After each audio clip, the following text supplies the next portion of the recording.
दोस्तों इस धरती पे जो इंसान किसी दूसरे के साथ में छल कपट करता है, विश्वासघात करता है, कोई विश्वास करके पैसा देता है, वो उसका लौटाता नहीं है बल्कि उसके ऊपर हावी हो जाता है। तो ये सब उसको कैसे चुकाना पड़ता है? दोस्तों यही सब आज हम आपको इस कहानी में बताएंगे। दोस्तों दो दोस्त जिनमें बहुत दोस्ती थी। दोस्तों एक दोस्त ने अपने दूसरे दोस्त की मदद की, पैसे देके, बड़ी रकम देके, और कहा अपने दोस्त से कि भाई जब तुम्हारे पास में हो जाए तो मुझे लौटा देना। लेकिन दोस्तों दूसरे दोस्त ने विश्वासघात कर दिया।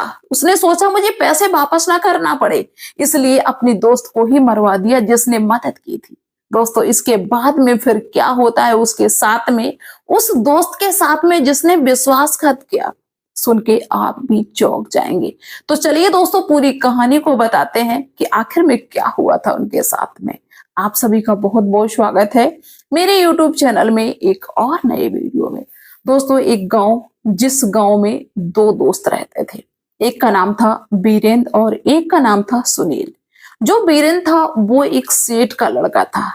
उसके पिताजी जो थे वो अपना काम करते थे, सेठगिरी का काम करते थे, दुकान वगैरह उनके पास में थी और मतलब घर की स्थिति भी ठीक ठाक थी। कारोबार ज्यादा बड़ा नहीं था, छोटा कारोबार था।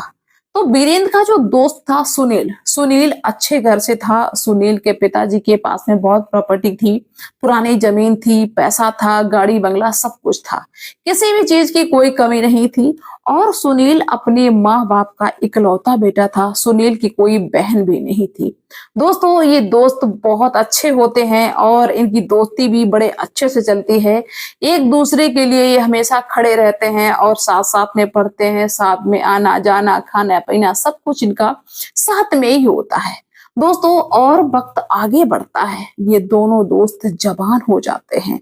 जो सेठ का लड़का है वो भी जवान हो जाता है, सुनील भी जवान हो जाता है। अब क्या था कि इन दोनों के अपने अपने काम शुरू हो जाते हैं।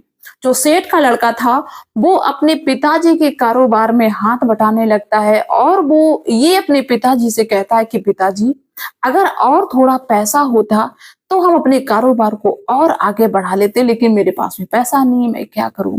दोस्तों बीरेंद्र के पिता कहते हैं सेठ जी कि बेटा कहीं से उधार नहीं मिलेगा, कहीं से उधार मिल जाए तो अपना काम और आगे बढ़ा लें, इसके बाद में चुका देंगे। दोस्तों बीरेंद्र अपने पिताजी से कहता है कि पिताजी कहाँ मिलेंगे पैसे, कहीं कोई गुंजाइश ही नहीं, कहाँ से मांगे। फिर बीरेंद्र के दिमाग में एक बात आती है कि मेरा दोस्त जो सुनील है उसके पास में बहुत पैसा है।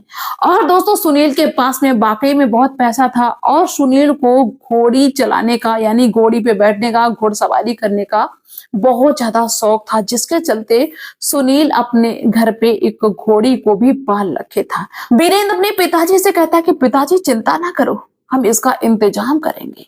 क्योंकि बीरेंद्र के दिमाग में ये बात चलने लगी थी कि मेरा दोस्त सुनील पैसे वाला है, उससे हम कहेंगे कि मेरी मदद कर दे, मैं अपना कारोबार आगे बढ़ा लूं। जब मेरा कारोबार आगे बढ़ जाएगा तो मैं उसके पैसे लौटा दूंगा।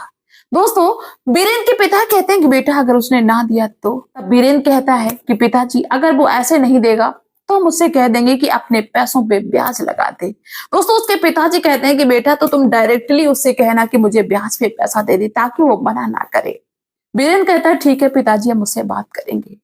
बीरेंद्र क्या करता है कि चल देता है अपने दोस्त के पास में, सुनील के पास में, और सुनील से जाके अपने दिल की बात कहता है कि सुनील मेरी मदद करो, हम अपने कारोबार को आगे बढ़ाना चाहते हैं और भी मेरे पास में पैसा आने लगेगा।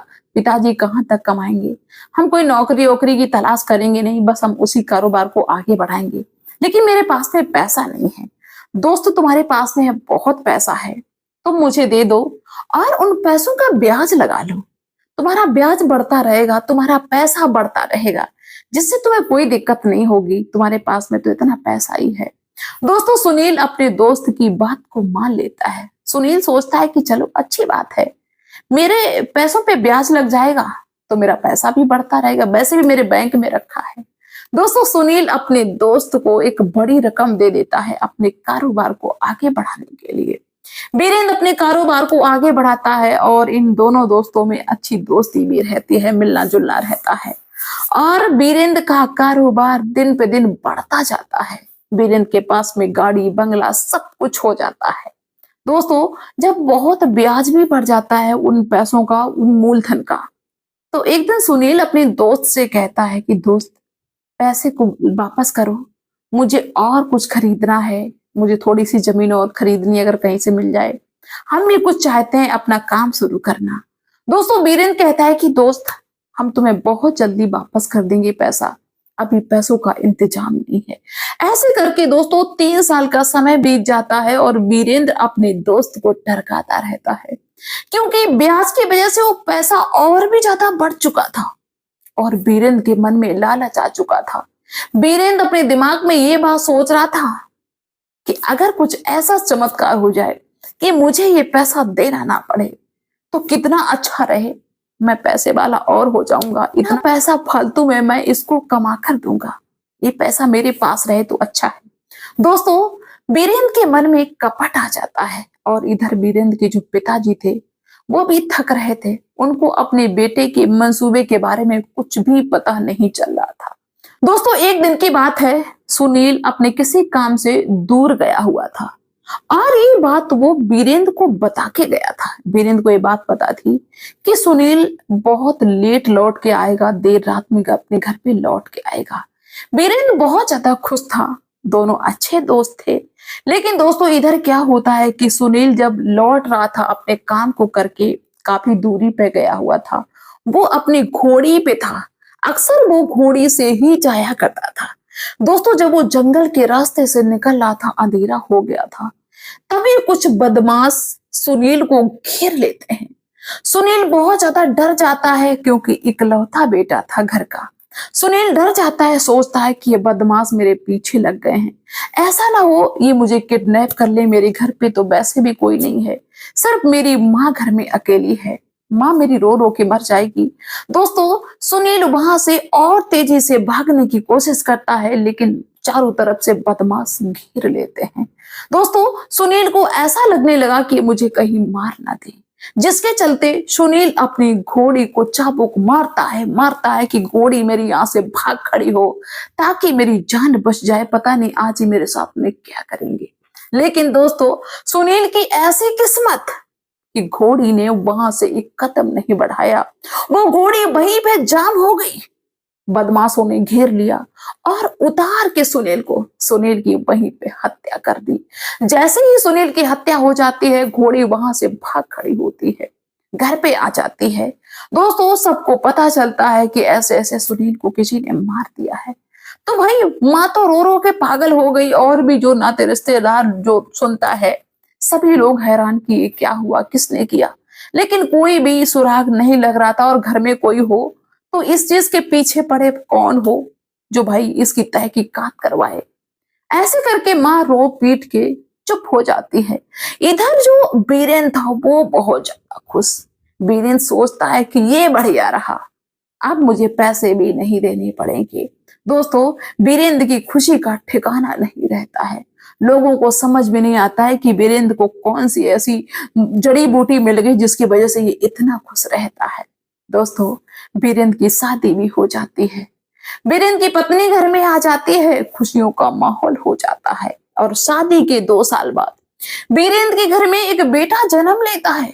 घर में इतनी ज्यादा खुशियां, इतनी ज्यादा खुशियां, मंगलचार हो रहा है। वीरेंद्र को लग रहा है देखिए भगवान ने मेरी कितनी अच्छी जिंदगी बना दी। एक तो मुझे वो पैसा भी वापस नहीं करना पड़ा, मेरी बढ़िया शादी भी हो गई, मेरे घर पे बेटा भी आ गया, खुशी का ठिकाना नहीं है। दोस्तों, और वक्त आगे बढ़ता है। जो वीरेंद्र का बेटा है वो अच्छे स्कूल में पढ़ने जाने लगता है। 10 साल का हुआ, 15 साल का हुआ, अच्छे स्कूल में पढ़ाई करता है और वक्त आगे बढ़ता है। वीरेंद्र का जो बेटा था उसकी पूरी पढ़ाई हो जाती है, वो बेटा जवान हो जाता है, उसकी शादियां आने लगती हैं। क्योंकि घर की स्थिति बहुत अच्छी थी, वीरेंद्र ने बहुत सारी प्रॉपर्टी इकट्ठी कर ली थी, जिसके चलते अपने बेटे की शादी भी बड़े धूमधाम के साथ में एक बहुत बड़े घराने से कर दी। दोस्तों, जैसे ही अपने बच्चे की शादी की, अपने बेटे की शादी वीरेंद्र ने की, बहू घर पे आई, वैसे ही उनका जवान बेटा बीमार हो जाता है, हल्का सा बुखार आता है और उस बुखार के लिए भाई दवाई भी हल्की फुल्की ली, लेकिन उस दवाई से कोई फायदा नहीं हुआ। धीरे धीरे उस बच्चे की, उस जवान बेटे की हालत बिगड़ने लगती है। घर में बहू बैठी है, बड़े बड़े हॉस्पिटलों में ले जाया जाता है। वीरेंद्र बड़े से बड़े रकम अदा करते हैं हॉस्पिटल वालों को, लेकिन कोई भी फायदा नहीं होता है। जो जो समय आगे बढ़ता है, वो जवान बेटा और भी ज्यादा बीमार होता जाता है और भी कमजोर होता चला जा रहा है। कोई भी दवा असर नहीं कर रही है। तरह तरह के लोग बातें करते हैं कि कहीं किसी को भगत को दिखाओ, किसी तंत्र मंत्र को दिखाओ, किसी को दिखाओ। अचानक से ऐसा क्या हो गया? और दोस्तों, पूरे शरीर का चेकअप होता है, कहीं पे एक भी मर्ज नहीं निकलती है। अब वीरेंद्र को समझ में ना आए, जो समय अभी बहुत अच्छे से गुजर रहा था, वीरेंद्र को समझ में नहीं आ रहा ये मेरे साथ में क्या हो रहा है। भगवान से विनती करता, भगवान ने मुझे कौन से दिन दिखा दिए? ये क्या हुआ मेरे साथ में? ऐसा क्यों होने लगा? मेरा बेटा बीमार होता चला जा रहा है। धीरे धीरे दोस्तों वो कंडीशन हो जाती है वीरेंद्र की बेटे की कि बस आज मर जाए या कल मर जाए, बस जाने ही वाला है इस दुनिया से। और बहू जवान घर में बैठी हुई है, उसका क्या होगा? उसने तो अपने पति का सुख भी नहीं जाना। तब दोस्तों किसी ने बताया वीरेंद्र को, क्योंकि वीरेंद्र की भी तब तक उम्र काफी हो चली थी, 50 के ऊपर। एक व्यक्ति ने वीरेंद्र को बताया कि एक भगत जी हैं जो बहुत ज्यादा पहुंचे हुए हैं, वो जड़ी बूटी भी देते हैं, इसके बाद में वो ये भी बता देते हैं कि ऐसा क्यों हो रहा है, किसकी वजह से ऐसा हो रहा है। दोस्तों वो वीरेंद्र भाग खड़े होते हैं उस भगत के पास। वो भगत लगभग 200-300 किलोमीटर की दूरी पे रहता था, वहां पे पहुंचता है।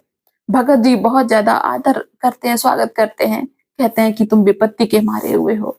दोस्तों वीरेंद्र कहते हैं कि महाराज जी मुझे यहाँ पे बिठाओ ना, बस महाराज जी मुझे ये बता दो कि मेरे साथ में ऐसा क्यों हो रहा है। मेरा जवान बेटा मरने की स्थिति में आ गया और मैंने अपनी जो भी मेरे पास पैसा था, मैंने सारा पैसा लगा दिया। मेरा बिजनेस ठप हो गया, क्योंकि जिस दिन से मेरा बेटा बीमार हुआ है, मैंने अपने कारोबार को नहीं देख पाया। मेरा सारा कारोबार रुक गया और मेरे पास में जो जमा पूंजी थी सब मैंने लगा दी, लेकिन मेरे बेटा को आराम नहीं हो रही। और सबसे ज्यादा हैरान करने वाली बात ये कि शरीर में कोई मर्ज नहीं निकल रही। महाराज जी ऐसा क्यों हो रहा है मेरे साथ में? कुछ तो मुझे उपाय बताओ। दोस्तों भगत जी कहते हैं कि जो मुझसे बन पड़ेगा मैं पूरी मदद करूंगा, लेकिन उससे पहले मैं ये देखता हूं अपनी विद्या से, तंत्र विद्या से, कि आखिर में ऐसा क्या हो रहा है। कोई बला बाधा तो नहीं है, तो कोई मर्ज निकलती नहीं, फिर क्या हो सकता है। तब दोस्तों भगत ने अपनी तंत्र विद्या से जो देख के बताया, उसने वीरेंद्र के पैर उखाड़ दिए। वीरेंद्र को ऐसा लगने लगा कि धरती फट जाए, मैं समा जाऊं। भगत ने बताया कि तुमने अपने किसी दोस्त को मरवाया था पैसों के लिए, किसी को तुमने किसी से पैसे लिए थे, बड़ी रकम। दोस्तों इतनी बात जब भगत जी ने कही तो वीरेंद्र को तो ऐसा लगे कि मैं क्या करूं। वीरेंद्र ने हाँ कर दिया कि हाँ महाराज जी, मेरा एक दोस्त था, उससे मैंने पैसे लिए थे। भगत ने कहा कि उस दोस्त ने जब पैसे मांगे तो तुम्हारे मन में लालच आ गया, तुमने ये सोचा कि मैं इसके पैसे वापस नहीं करूंगा, मैं पैसे वाला हो जाऊं, अमीर हो जाऊं, जिसके चलते तुम्हारे मन में इतना कपट आया कि तुमने अपने उस दोस्त को मरवा दिया बदमाश लगवा के, ताकि पैसे देने ना पड़े। दोस्तों वीरेंद्र चुपचाप बैठे हैं, क्योंकि बिल्कुल सत्य घटना है। वीरेंद्र ने ही वो बदमाश लगाए थे जंगल में सुनील को मारने के लिए। दोस्तों भगत ने बताया कि ये वही सुनील है जो तुम्हारा बेटा बन के आया है, और जितना पैसा तुमने लगाया है ये उसका पैसा था।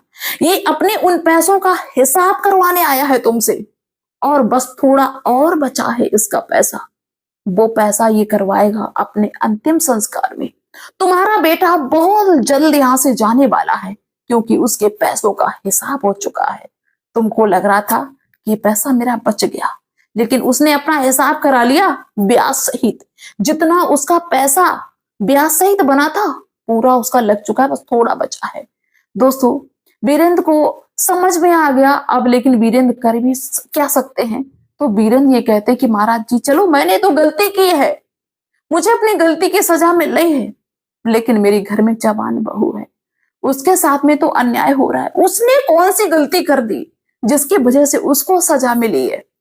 तब भगत जी फिर से अपनी तंत्र विद्या से देखते हैं और कहते हैं कि जो तुम्हारे घर में बहू है, ये वो घोड़ी है जिसने बीच रास्ते पे साथ छोड़ दिया था, मझधार में साथ छोड़ दिया था सुनील का, तुम्हारे दोस्त का।